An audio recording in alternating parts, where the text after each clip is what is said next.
اعوذ بالله من الشیطان اللعین الرجیم. بسم الله الرحمن الرحیم. ما ګرانو معززو اوریدونکو السلام علیکم. سلام نه بعد ټوله کورمیوالو ته یو دا میسیج ورکوم چې دغه پسداران چې اوس کوم روتي دي دا تاسې ایمو تاسې خدمات روتي دي دوی ته نه څوک تنخوا ورکوي نه دا دوره لایا دي څوک نه چی دي دغو څه خیلته فوج ته درې وارې څه سوري پولیس والا ته څه درې وارې سوري نه دي سا خواږاله یک جای استعمالوه که ضرورت وي په دغې دا ګوډې پرېږدي خو څه ضرورت وي که ضرورت نه وي نه لیا په لیا ما ونې راڅه ما چیډ کوئ ما څه کوئ څه دوره هغوی څه چیډ نه شوی کولی دغه خپل خلک دي بې تنخوا نوکران دي دا ایمو تاسې خدمات او ویلوړ دي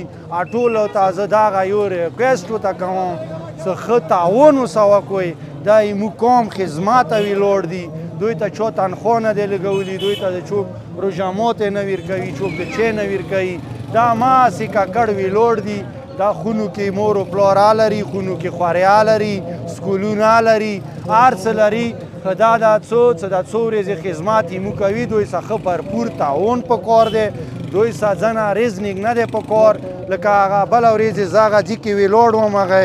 نظربندۍ چاک نیلون دی هغه ځای کې و ګوډي والا بدماشي وکړله خدای شتو ته زیاو سې ویرغوم او ته وویله څاروی نه سوی دغه ذمهوار زه یم والا دا ګوډي نه یې کوز وغورځول نه داسې سړي ورغورځوله ګوډي نه بیخي کوز ورغورځوله پکار دی دا پسدارانو کې په لګتو وخیجېږي اسپاتال علاج یې زه ذمهوار یم په خدای څه بلکل زه ذمهوار یم دوی کې په لګتو وخیجېږي زه یې ذمهوار یم چې اسپاتال ته زه وړم پېښور ته زه وړم که څه غلط بچی وي هغه بیا والی نسې وکړي خار بي پیر لواړي پیر څه په خپلو چوک نه پوهېږي هغه به بیا بېډته بچي وي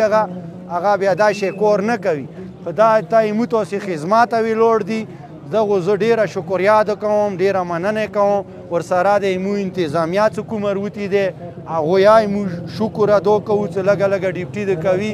ښه دی وشه همداسې د ایمو پسداران څه دي دوی څه زه بیا درته یم څه ټوله کورمه اوسه ښه تعاون وکړئ دار بدار شوی خودکش دي دماکې دي څه دي